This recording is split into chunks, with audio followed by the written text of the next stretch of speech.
ఇక కరీంనగర్లో కాల్పులు కలకలం సృష్టించాయి. కేంద్ర హోంశాఖ సహాయ మంత్రి బండి సంజయ్ ఇంటి సమీపంలోని పీఎంజే జ్యువెలరీ షాపులో దుండగులైతే కాల్పులకు పాల్పడ్డారు.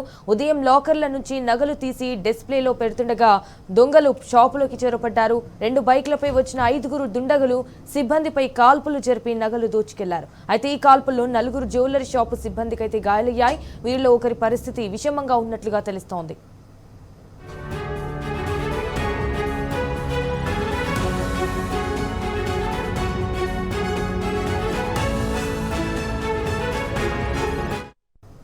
ఇక పోలీసులు ఘటనాస్థలికి చేరుకుని క్లూస్ టీంతో ఆధారాలు సేకరించారు. ఘటనాస్థలి నుంచి కొన్ని బుల్లెట్ షెల్స్, తుపాకీ మ్యాగజైన్ స్వాధీనం చేసుకున్నారు.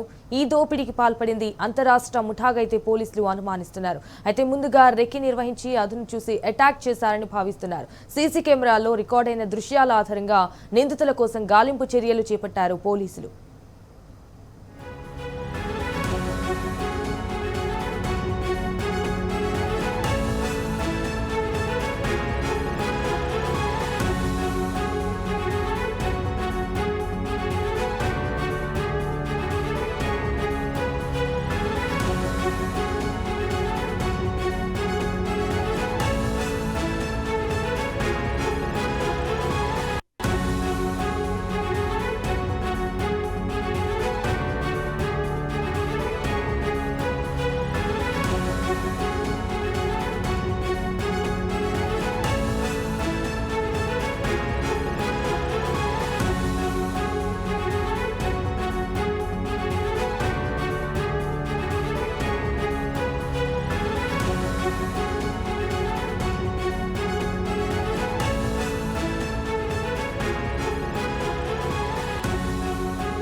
కాల్పులు జరిపిన పీఎంజే జ్యువెలరీ షాపును కరీంనగర్ సిపి గౌస్ ఆలం పరిశీలించారు. కేజీ వరకు బంగారం చోరీకి గురైనట్లుగా గుర్తించామన్నారు. అయితే నిందితులు ఫేస్ మాస్క్ పెట్టుకోలేదని, 4 నిందితుల ఫేస్ రికార్డ్ అయినట్లుగా చెప్పారు. సీసీటీవీ ఫుటేజ్ పరిశీలిస్తున్నామని తెలిపారు. గోల్డ్ కొనుగోలు చేస్తున్నట్లు ప్రవర్తించి తుపాకులతో బెదిరించి చోరీకి పాల్పడ్డారని సిపి చెప్పారు. కాల్పుల్లో 4గురికి గాయాలయ్యాయని, ప్రస్తుతం వారు అవుట్ ఆఫ్ డేంజర్ అని సిపి తెలిపారు.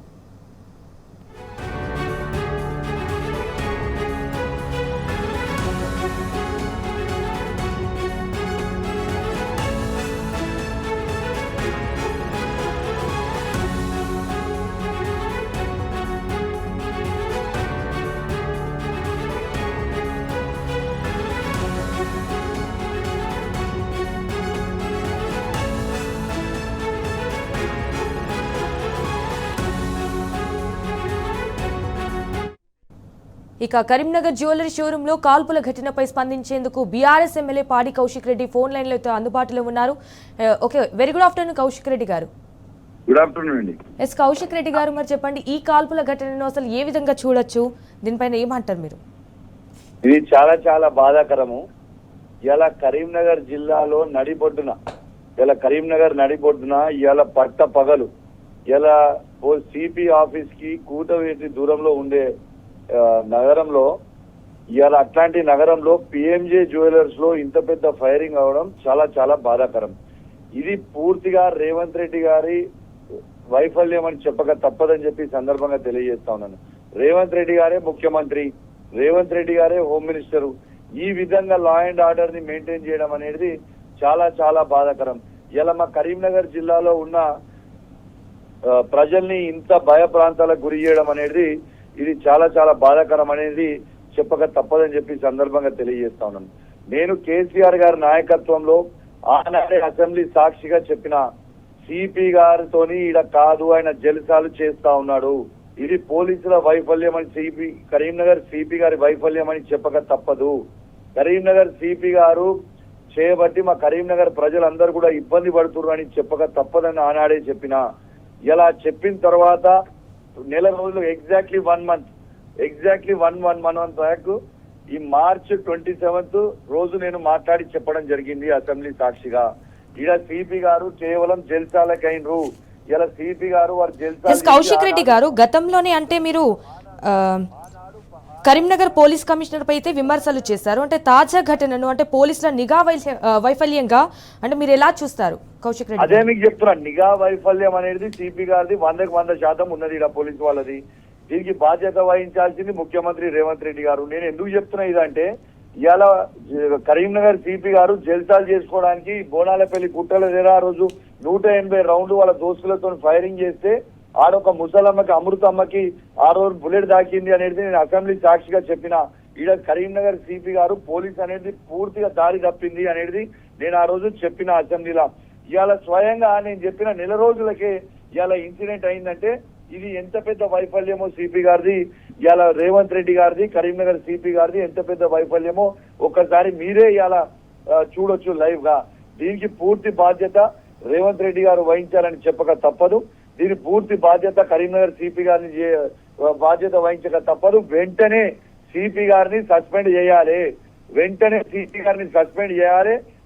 ఆ ఫైర్ చేసిన నిందితులను వెంటనే పట్టుకొని అరెస్ట్ చేయాలని నేను విజ్ఞప్తి చేస్తా ఉన్నాను. అదే విధంగా ఇవాళ కేంద్ర సహాయ హోంమంత్రి బండి సంజయ్ గారి ఇంటికి ఇవాళ కూతవేటి దూరంలో ఉంటది ఇన్సిడెంట్ అయింది. ఇవాళ కేంద్ర మంత్రి గారి ఉన్న సొంత ఇంటి పక్కనే ఈ విధంగా జరిగితే ఏంది ఉన్నట్టు ఇది?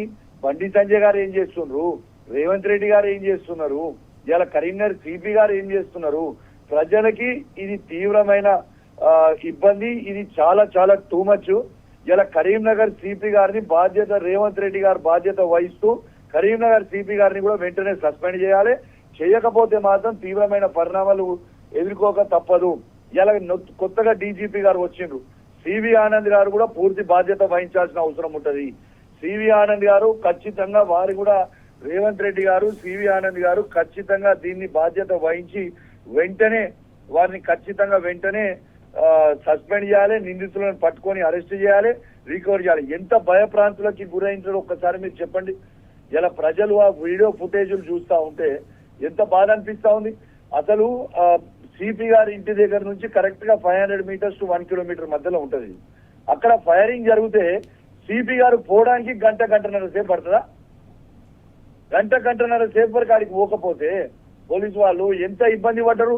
ఆ వీడియోలు చూస్తా ఉంటే, ఆ ఫుటేజీలు చూస్తా ఉంటే పాపము ఆడ ఉన్న ఎంప్లాయీస్ వాళ్ళు భయప్రాంతులకు గురైనది, వాళ్ళు ఫైరింగ్ చేసి చూస్తే నిజంగా మనిషి చాలా బాధ అనిపిస్తా ఉంది.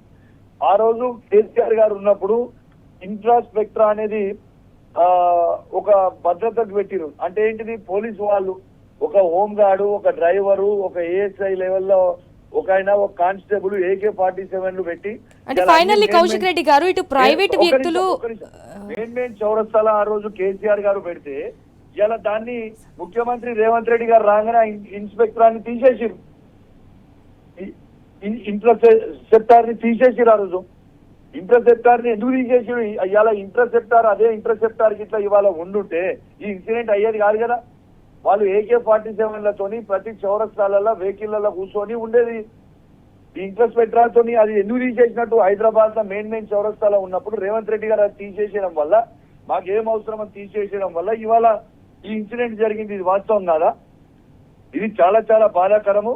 ఇట్లాంటిది అవ్వడం చాలా చాలా బాధాకరం. దీని బాధ్యత మొత్తం ముఖ్యమంత్రి రేవంత్ రెడ్డి గారే వహించాలి. ఇది ఇక్కడ పోలీస్ వైఫల్యం ఉందని మేము బీఆర్ఎస్ పార్టీ నాయకత్వంలో, కేసీఆర్ గారి నాయకత్వంలో అసెంబ్లీ సాక్షిగా 3 సార్లు చెప్పినాము సభలో. ఈడున్న సిపి గారు జల్సాలకి అయ్యాడు కేవలము. ఇలా ప్రజల సమస్యలు పట్టించుకునే పరిస్థితి లేడు.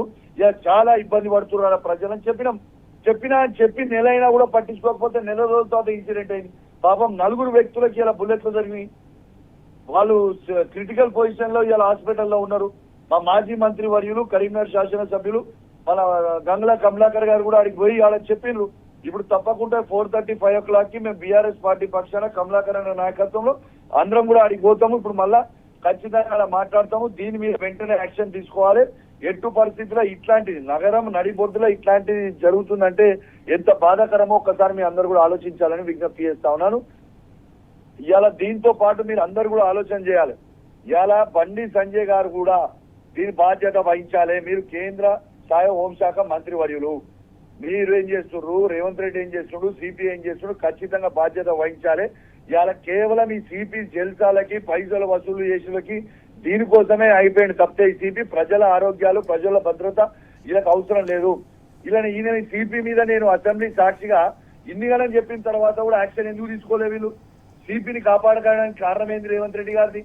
ఇలా సిపి చేయబట్టి రేవంత్ రెడ్డి చేయబట్టి కరీంనగర్ ప్రజలు ఇబ్బంది పడుతున్నారు కదా. ఇలా ఈ ఫైరింగ్ ఇన్సిడెంట్ అయిన బాధ్యత వాళ్ళది కాదా? ఇది పూర్తి నిఘా వైఫల్యం కాదా? ఇది పూర్తి సిపి వైఫల్యం కాదా? సిపి గారి ఇంటెలిజెన్స్ వైఫల్యం కాదా? సిపి గారి ఎస్బీ రిపోర్ట్ వైఫల్యం కాదా? సిపి గారు ఏం చేస్తున్నట్టు? దీన్ని మేము తీవ్రంగా ఖండిస్తా ఉన్నాం. ఇది చాలా చాలా బాధాకరం. వెంటనే సిపి గారిని సస్పెండ్ చేయాలి. దీని బాధ్యత వహించి ఎవరైతే ఇన్సిడెంట్ చేసిరో వాళ్ళని వెంటనే అరెస్ట్ చేయాలి. వాళ్ళని వెంటనే దొంగతనమైన రికవరీ చేయాలి. ఇలా వాళ్ళ నలుగురికి ఖచ్చితంగా ఎవరికైతే నలుగురు నలిగిందో దెబ్బ తగిలిందో ఇలా రేవంత్ రెడ్డి గారు బాధ్యత వహించు 1 crore రూపీస్ ఇలా ఖచ్చితంగా ఇవ్వాలని వాళ్ళకి నేను డిమాండ్ చేస్తా ఉన్నాను. ఓకే కౌశిక్ రెడ్డి గారు, థ్యాంక్ యూ అండి.